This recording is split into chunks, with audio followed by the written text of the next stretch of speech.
पैसा څنګه وګټو مالدار څنګه شو دانن سبا هر یو سړی دا سوچ او فکر وهي چې پیسې څنګه وګټو مالدار څنګه شو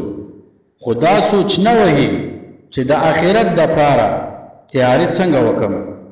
دا سوچ او فکر نه وهي چې د قبر لپاره تیاری څنګه وکم دا سوچ او فکر نه وهي چې د جهنم څخه ځان څنګه خلاص کم اے د الله بنده دا دنیا بے وفا ده دا دنیا در څخه پاتې کیږي خالی لاس بځې یو کفن به قبر ته وړې ګوره چې کفن لا هم ستا په نصیب سي او کیا بیا به ارمان کوي چې کاش ما د آخرت د پاره څه خواري کړې وای د الله جل جلاله عبادت می کړې وای زه دا نه وایم چې پیسې مګټه پیسې وګټه خو د الله جل جلاله عبادت هم کوا کله چې ماخستن بيدیږي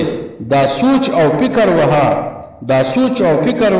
کوا چې د سهار د لمانځه ته به څنګه پورته کېږم د سهار و جمعې ته به څنګه ځم دا سوچ او فکر هم وه